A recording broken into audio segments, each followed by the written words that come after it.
dogs and cats living together, mass hysteria. Goonies never say die. God knows I want you, but you don't get to destroy who I am. The Night Rider.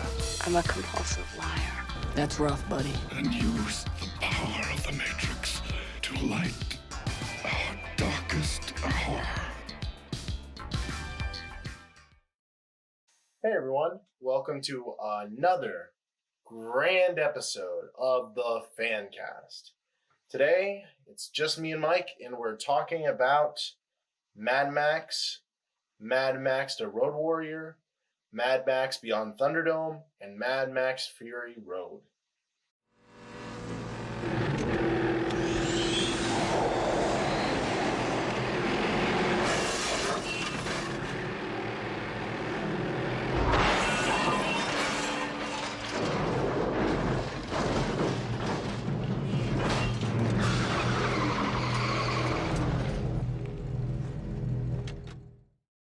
So yeah, let's go right into it.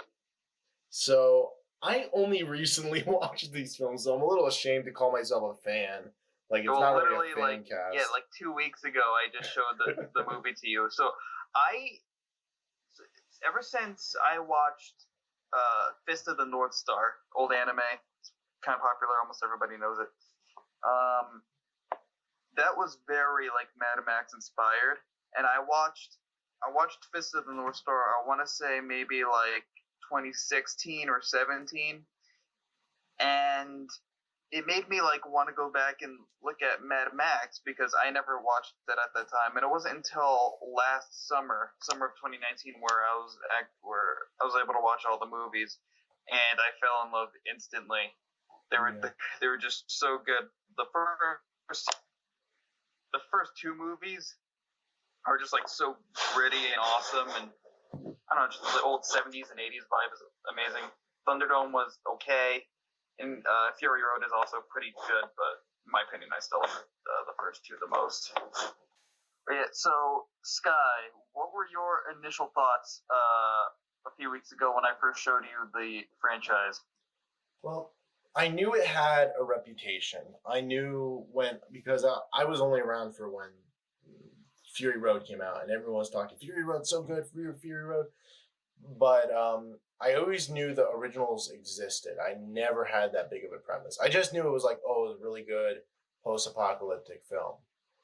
What I didn't know until you showed me clips and then we watched it is that how much of it was shot on such a low budget. How much of it, like, especially really, the first one. Yeah. How much of it depended on how good the actors can perform, not these big sets, you know. And like Thunderdome and Fury Road had big sets, but most of it was just how we can have this really kinetic action. And I thought that was the most interesting part, in my opinion. You know, it's the characters and the action that you follow and having this kind of mythological hero. And speaking of which, going into that, I think it's interesting how some people try to say there's no consistency with any of the movies. Because I think there is a clear beginning. There is a timeline. A timeline does exist. Yeah. But he's like a folktale character. I do think it's a beginning, middle, and end. You know, it definitely, the first one is his origin story, 100%, but the second one's right after. He barely changed, and then you got Thunderdome, which is years after. But even though they recast it, I still think it happens in the same universe. I agree, because you know it's all because each story in the in the franchise kind of takes place from the perspective of another character in the universe. So everything in like what really happened in those universes, of course, the retelling of those events is going to be inaccurate coming from one of the characters, and even Fury Road, I feel I don't mind Tom Hardy replacing Mel Gibson.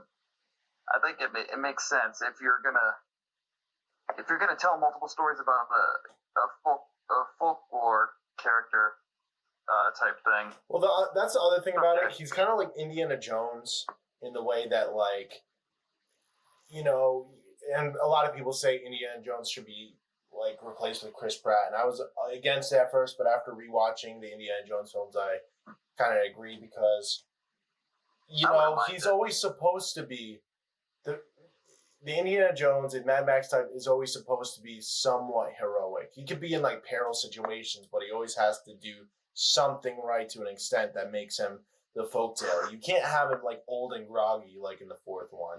You have to have him be like as adventurous and live up to the standards the folk legends tell him, but still have a realistic point.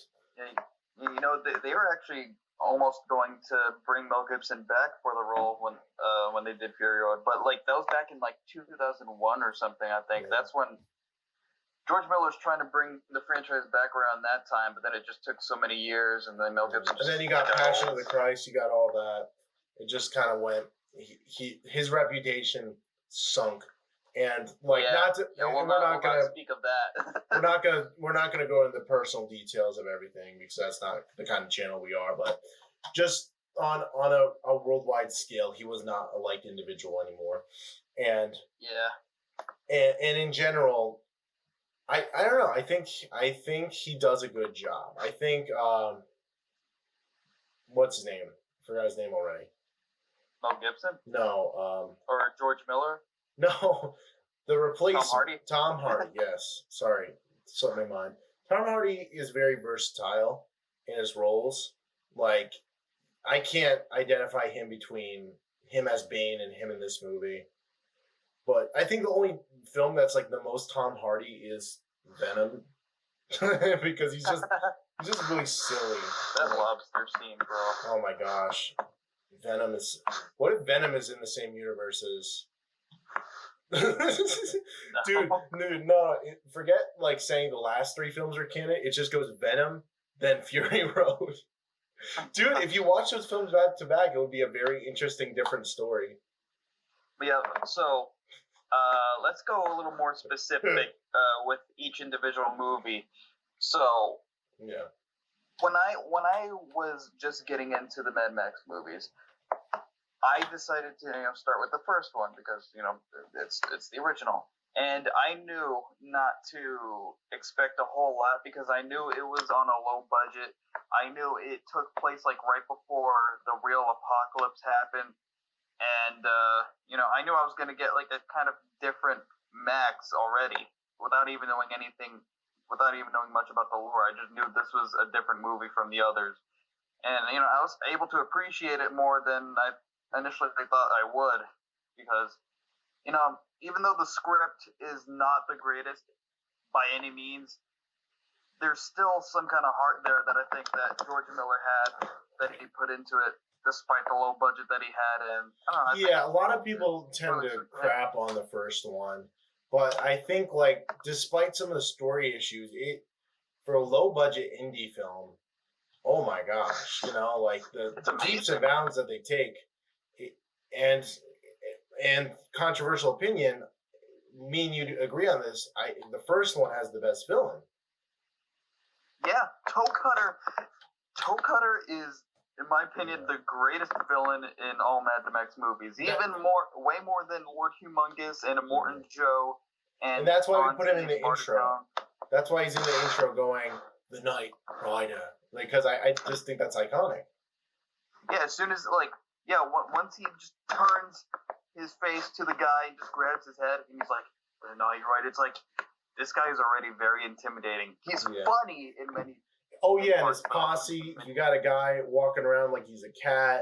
You got the two guys teasing. Yeah, the guy just walking on the roof when they're like trying to get Max's wife, and he's just like meowing on top of the building. Like, what? The first movie's villains. The first movie is worth watching just based off the villains alone, because it starts off with this amazing like 10-minute car chase, and it's still my personal favorite car chase in the whole franchise, with this guy, the Knight Rider, and he's just screaming and declaring who he is, and then Max comes in, and then the Knight Rider just starts breaking down instantly because he knows he's about to die. that's the force of Max. He can instantly make someone cry just by chasing them.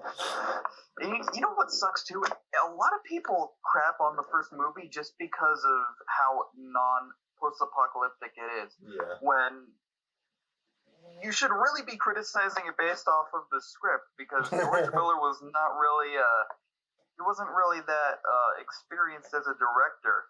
So the script, it's really more a script in moments. It's not really like a solid linear thing, which I'm not gonna complain too much because, again, I know he was not really that experienced at the time. But you can see with every single movie, with each Mad Max movie going forward, he just improves his craft. Yeah, exactly. That's just what I think. Yeah, and all the issues that are in the first Mad Max are totally resolved in Mad Max 2. You know. Yeah, which. The Road Warrior. Yeah, Mad Max 2. That's the movie that defines the whole franchise. Oh yeah. When you think of Mad Max, you think of the Road Warrior. Yeah, you think of the guy with the dog walking down the road with a shotgun. Yeah. It's iconic. That is Mad Max. He's got the whole wasteland. This is what I've heard some people say when they're reviewing the first two movies, and I think it makes perfect sense. The first movie is all about Max dying inside. Yeah. Everything is like all nice and sunny and everything. The first movie, there's still green fields and everything in the first movie, and then the second movie is all about just being dead inside.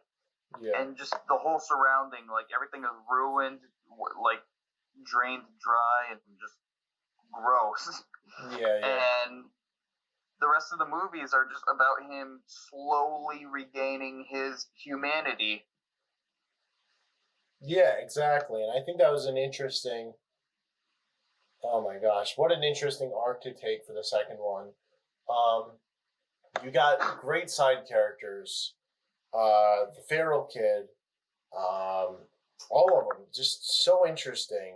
And just the idea of, Yeah, each movie just has the best side characters too. Like, you know, it sucks too with Fury Road. Everybody is, now I'm not going to go political with this at all. We're not a channel like that. But a lot of people criticize Fury Road for being quote unquote like pro-feminist, but I don't see that at all. Oh no. Because they're like, this movie's not about Max. Like, what the heck? Well, here's the thing. None of the movies are about Max. It's all about the characters and the world around him. It's even more disconnected than Indiana Jones in that way, where this is the legend living amongst the common man. Like that's the idea that's going on. Yeah, like the first movie was more about Goose than it was Max. Yeah. And then the second one was all told from the feral kid's point of view. It's all about the compound and the people living in there. Papa Gallo just trying to lead everybody. And Thunderdome is it's more about the waiting ones and them trying to find Tomorrowland and I don't stuff. And I agree. I don't think it was she's getting help from Max.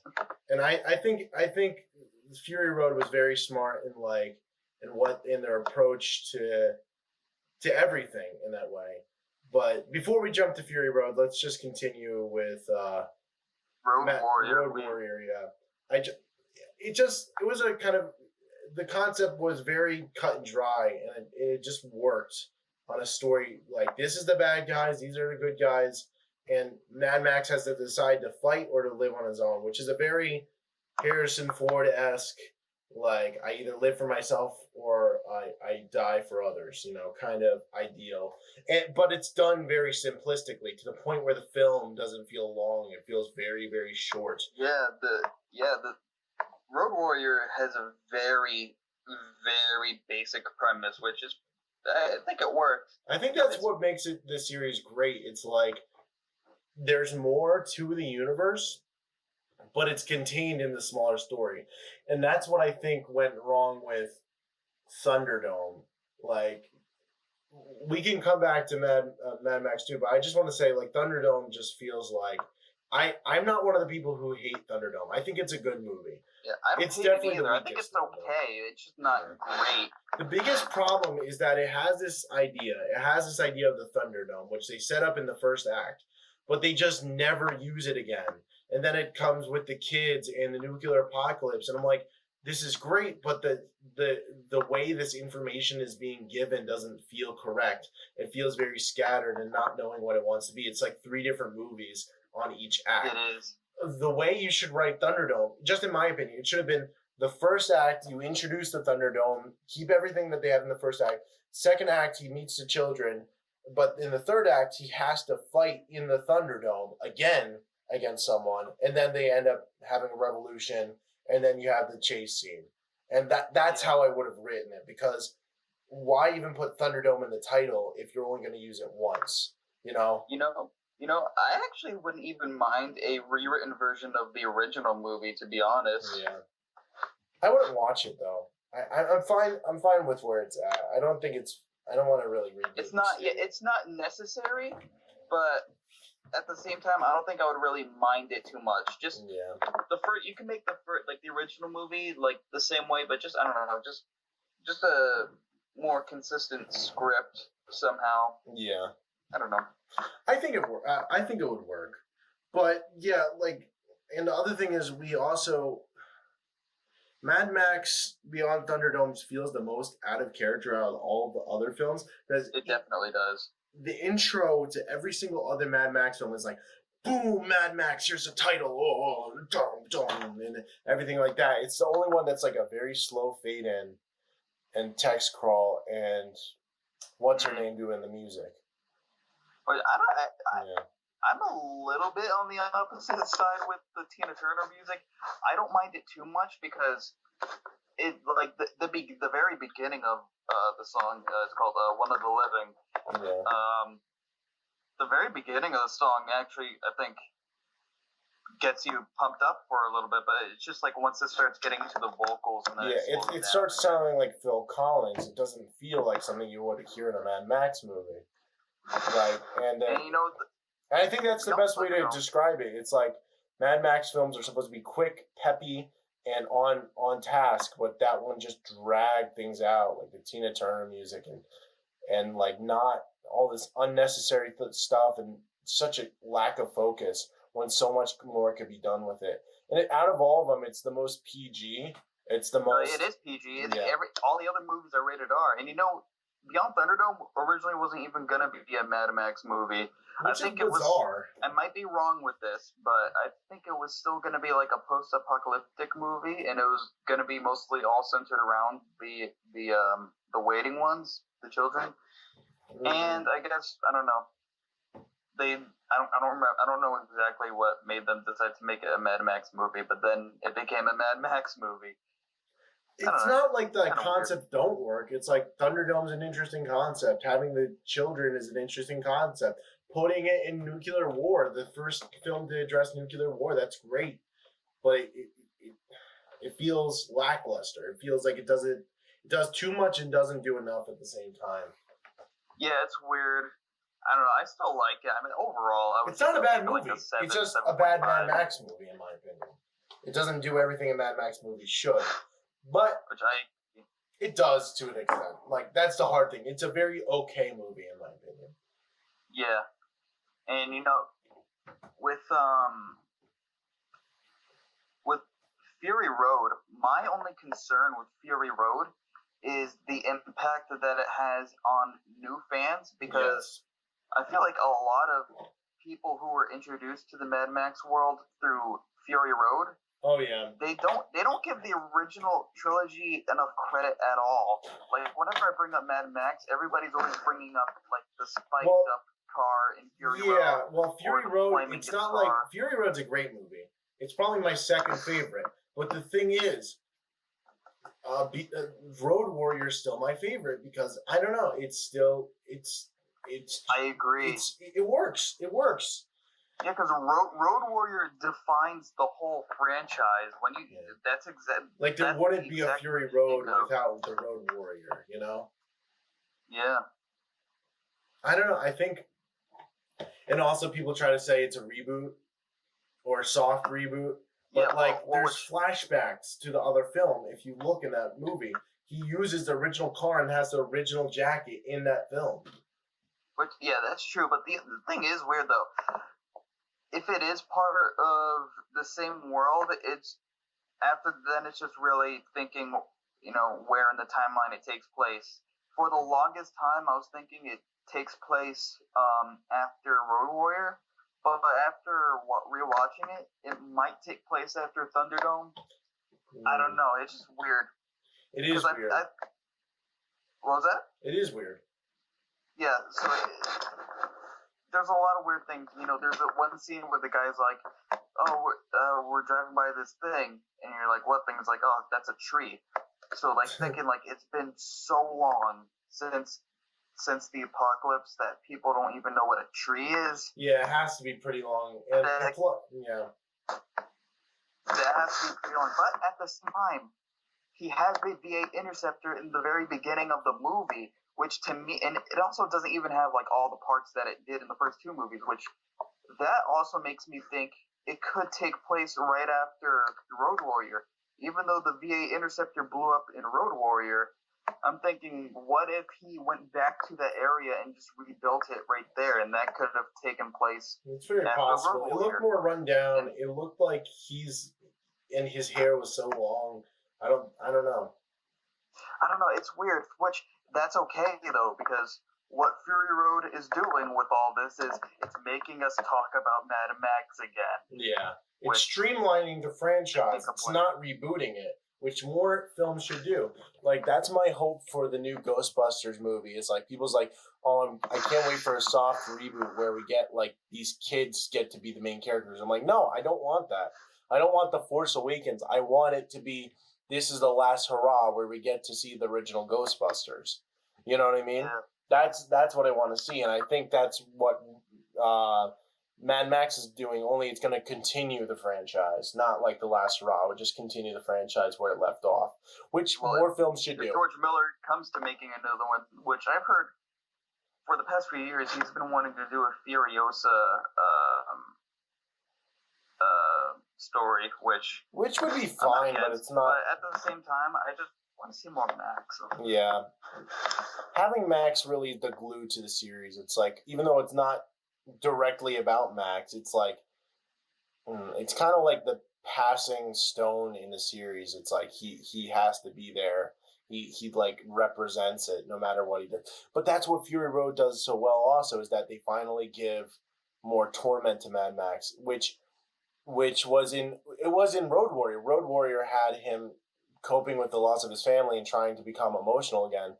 But literally in Thunderdome, nothing. He didn't feel a single thing. I don't think he learned anything. It just seemed like, oh, he's pretty. I don't think chill. There's nothing really bad about him. I don't think Mad Max does anything in Thunderdome. Like, does he really impact? Like, he impacts the story, but does he learn anything? Yeah, but here's the thing. I always thought of Max, like, since the tragic death of his family, he was still human inside somewhere. He was always like a closeted human inside, but in Road Warrior, he definitely has like this mask, because you can tell when he's about to leave the compound in Road Warrior, and the Pharaoh Kid is like trying to get in his car and go along with him, and he just like shoos him away when you can tell he doesn't want to feel any more attachment to people and grow close to people and then lose them again. Like what happened with his family. That's what I'm getting from. I totally understand that. We're going to take a quick commercial break, but we'll be right back. The following announcement has been paid for by Morning, Noon, and Night.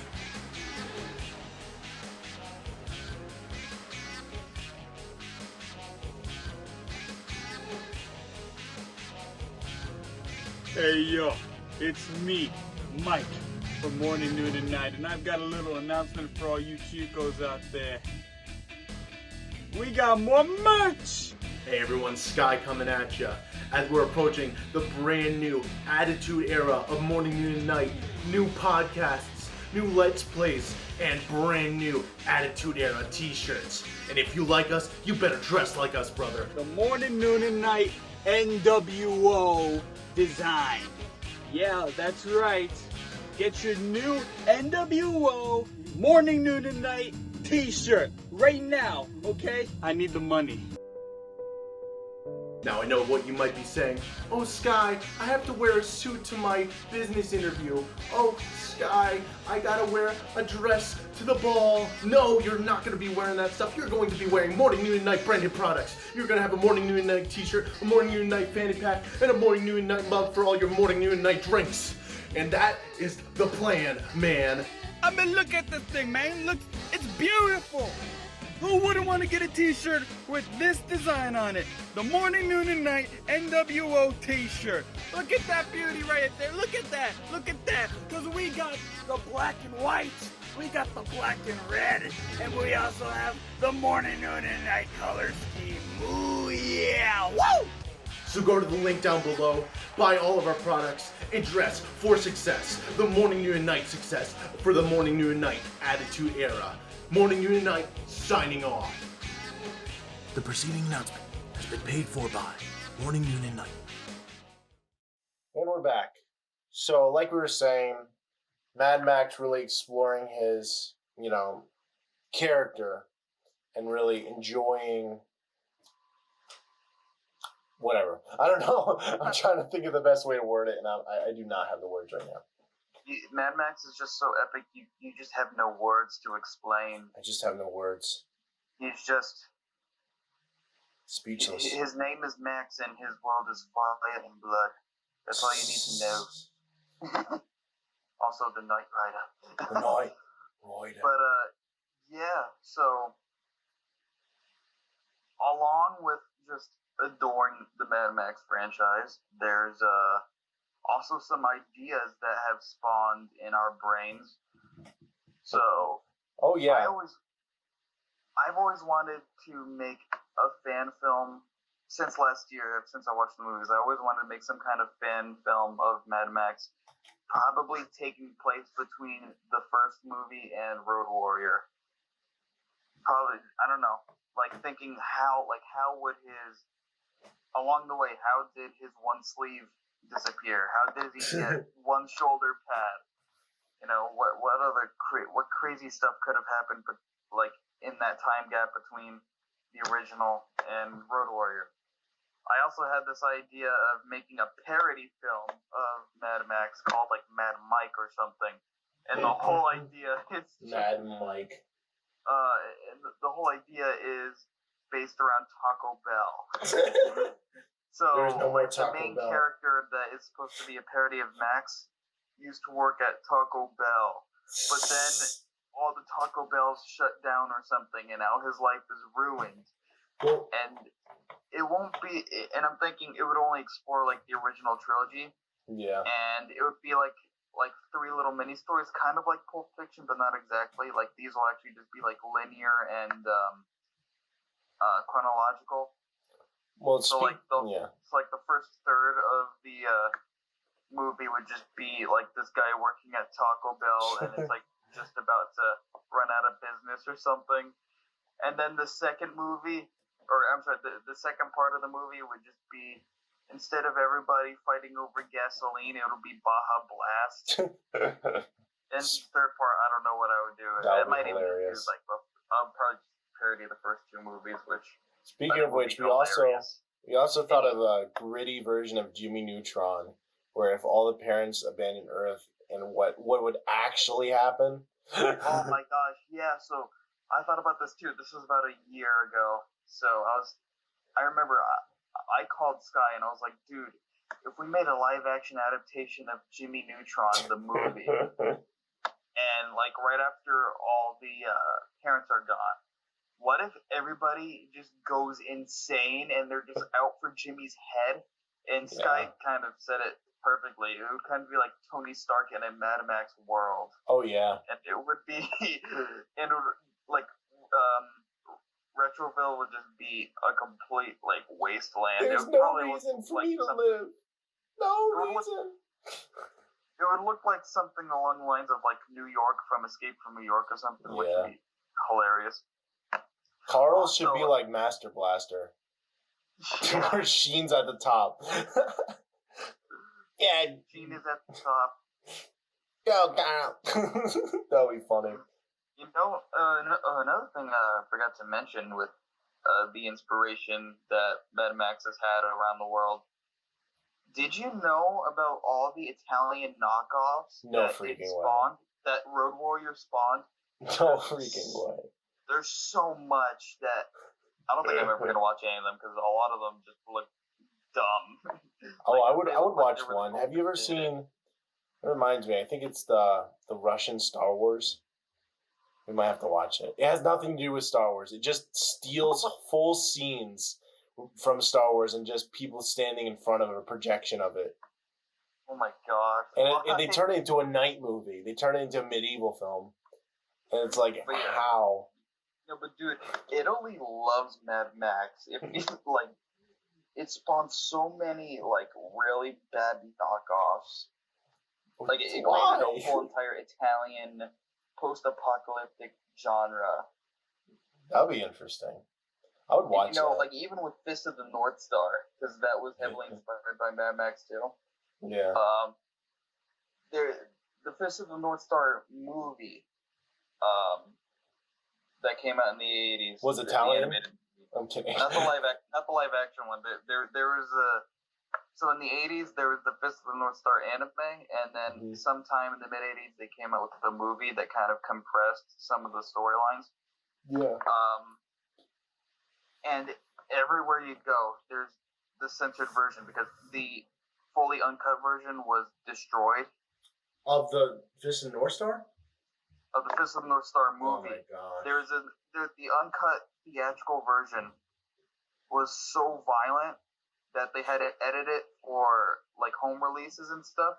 This but they reminds me destroyed of. the theatrical version, That reminds me which of. makes me so sad.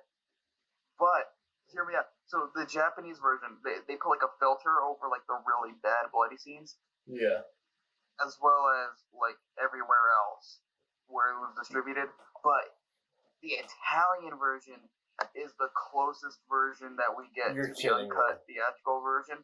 They actually show Shin poking his fingers through Kenshiro's chest without a blue filter or anything. It's just right there. Oh my gosh. And there's also this one part where this one guy's head explodes and they put like a gray filter over that.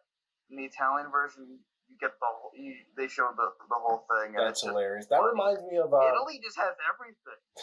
That reminds me of Land Before Time because they had a T-Rex and it's like it's too scary for the kids, so they cut out a lot of scenes with the T-Rex and now they're completely lost footage. And even in the film, there's like missing scenes. The film's only an hour long now. Wow. Yeah, which For stinks. the original movie or The original, whatever they yeah. came out? The original. They went the first Land Before Time was an actual attempt at doing like a family film that everyone was interested in, like because it was Steven Spielberg produced and Don Bluth. But then after that, it was all the sequels and everything was like all kid oriented. So, but yeah, like go back with Mad Max. I don't know how that relates with Land Before Time at all. We'll do a Land Before Time podcast. We'll do it. But yeah, with all these fan films and everything, you'd think people would do more of them, you know? You'd think that people would actually... Actually, there are a lot of fan films on YouTube, like short, like 10-minute things, which I haven't really seen any of them. I might have to check them out. Yeah. But there's this really funny, Mad Max parody. It's only like a few minutes long, where there's like an opening narration. It's like, my name is Max, my world is fire and blood. And it goes like, we had so many cool cars, and we wasted all our gas. And then you just see Max just like riding this little like baby tricycle thing. Dude, that reminds me, we should make one with like tricycles and bikes. It's like a world where all the cars get destroyed, or all the motorcycles because they were not eco-friendly enough, and everyone's like chasing each other on bicycles. That would really suck. That would be funny. It would be funny, but like, And like, thinking about that in the real world, that would really suck. You know who would be the boss though? You know who'd win? The people in ATVs. The people who have like the electric powered. Oh my gosh. Like that would be funny. That would be horrible, bro. I would hate that. Actually, if I had an ATV, I wouldn't mind. But in any other case, maybe like an electric golf cart. Even with the Eminem movie that we're planning, Yeah. the concept art of myself, if you look at it, the jacket is straight from Road Warrior. Oh yeah, that was your number one request. It's like, I want the Road Warrior jacket.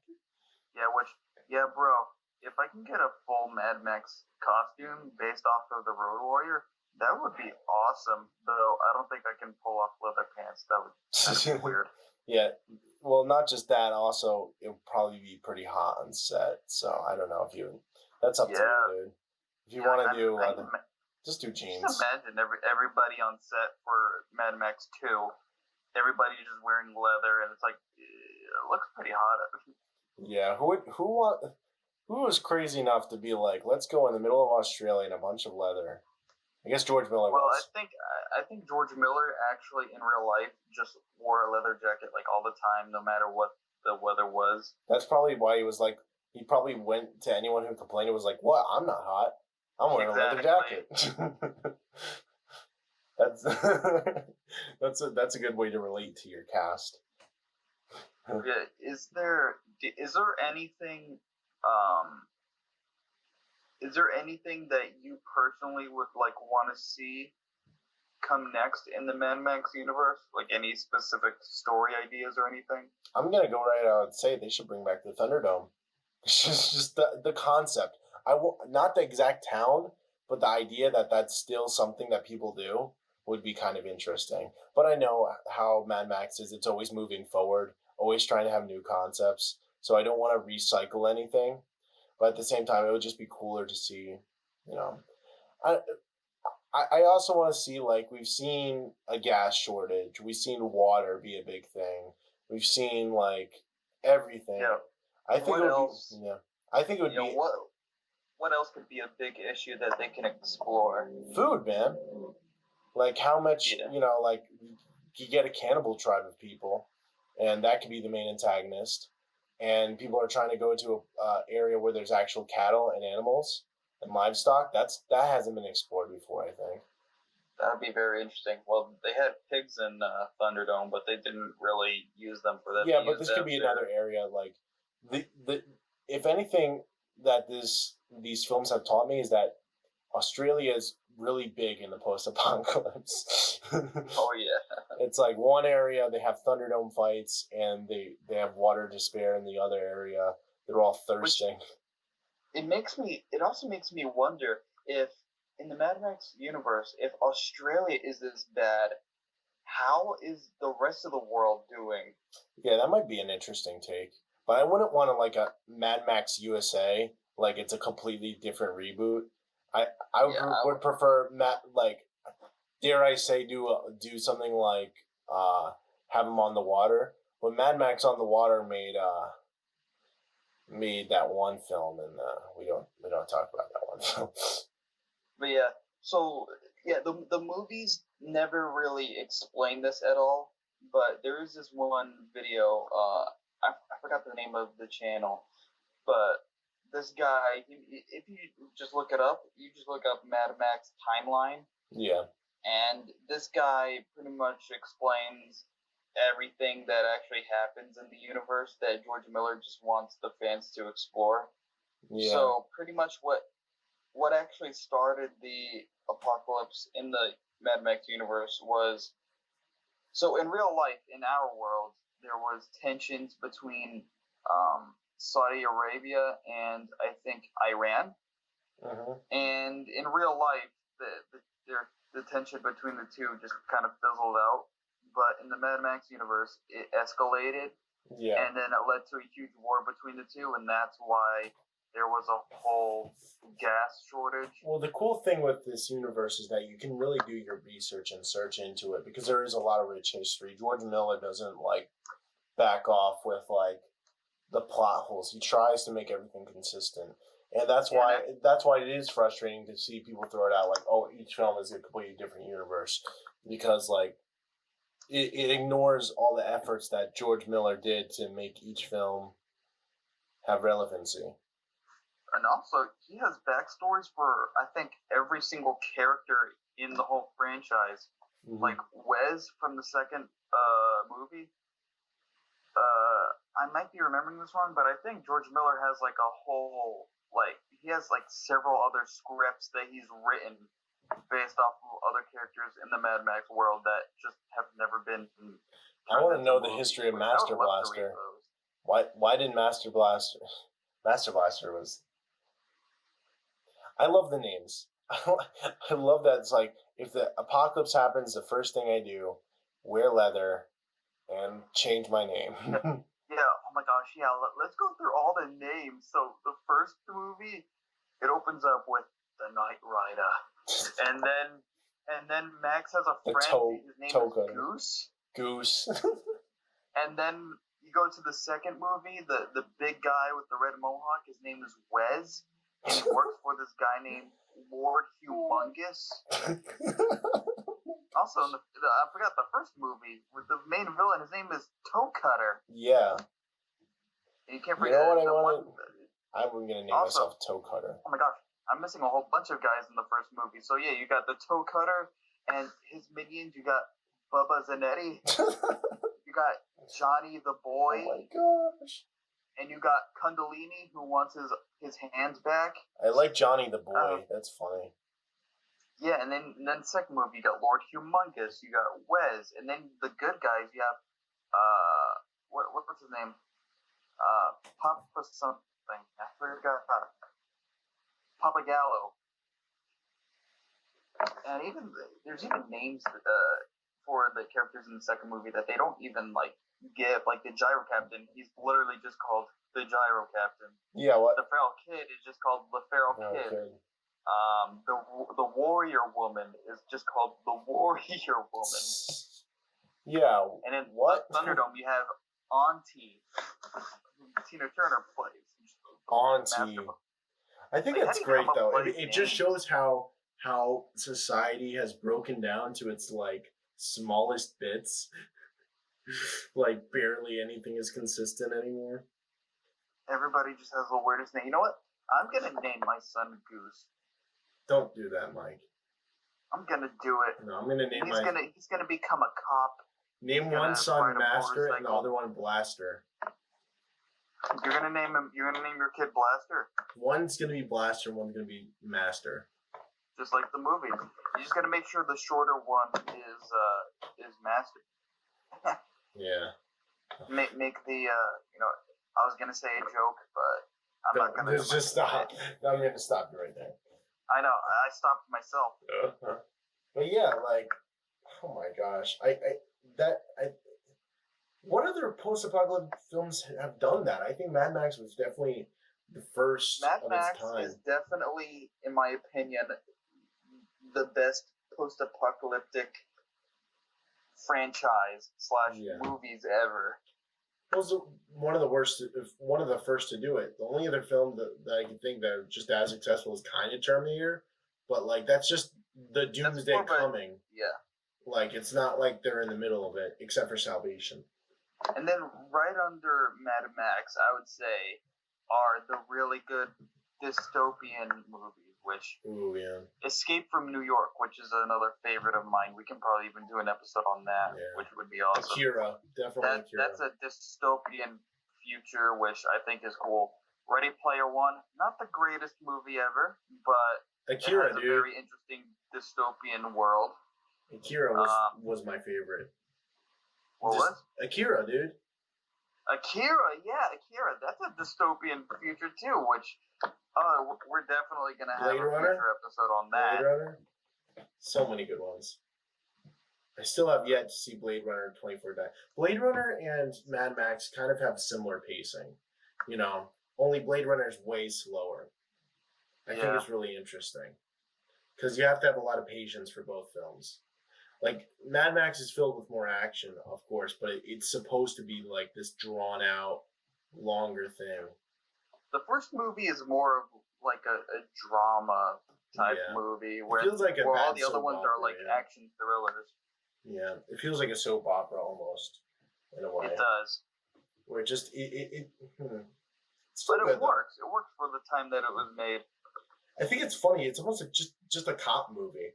And like before I saw Mad Max, I didn't know he was a cop. I didn't know he was a policeman at one point or whatever he was supposed to be. Was it an assassin? He was a police. He was a police officer. Yeah, but they had more extent then. But it was also kind of futuristic, I guess. Yeah. Even did you know the first movie wasn't even gonna be post-apocalyptic? No, you told me that. Yeah. Yeah. I did. Yeah, they just went into like they just went into like the middle of nowhere in Australia because George Miller didn't have the budget to film in the big cities and stuff. So he was just like, you know what, we're just gonna make it a few years into the future. I don't have a budget. We're gonna use the Halls of Justice. Bro, the Halls of Justice just looks so broken down, which it really helps because it shows how broken down like the police system is at that point. Like they barely have any control over society anymore. That's really interesting. Like that whole film, like they didn't. It was just kind of like they were lucky that the area they shot in was just bad. Yeah. It was kind of like with my Batman films when I decided to shoot it in like these rural areas. It's like it already looks bad, so it's like let's shoot it in the back of a Walmart. Why not? Isn't there like a Batman like post-apocalyptic comic? I do believe so, but like I remember the only seeing thing a that comes to commercial mind for is that Old Man like Logan. a few months Old Man ago. Logan does it really well. I don't know much about the Batman one, but I know about Old Man Logan. I would love to like. I know I remember I mentioned this to you before about a month or two ago. There should be like, I would love a Marvel Mad Max-esque comic. Like I know that already kind of exists, like Logan. Well, but Logan isn't really like post-apocalyptic to an extent. It still has some kind of society. Like the real Old Man Logan comic. Like I love Logan, but it's not really an adaptation of Old Man Logan because in Old Man Logan, everything is desolate. And like you have Hulk's children running around and everything like that. And I think that would make such an interesting film. And the thing is, it's another MCU film that doesn't have to be like, oh, it's connected to this film and it's tied in and it's it could just be its own thing. Yeah, it could be like a what if type scenario. Not even a what if. It could still be canon. It just, I don't know. It could just stand on its own. In the not too distant future. We should do it. I'll do an episode on Mystery Science Theater. Also, we'd probably have to watch more episodes in order to get. Oh, definitely. I don't think I've watched enough. Saw the Santa Claus Conquers the Martians one, which is enough. That one's great. Yeah, I need to see the Godzilla versus Megalon one. Yeah. Because I love that movie, like, for real. Not because it's actually good. It's a really guilty pleasure type movie. But I need to see the actual episode where they watch that. Yeah, I want to... Maybe one of these days for, like, a live stream, we'll do our own Mystery Science Theater type video. That'll be really funny. That would be awesome.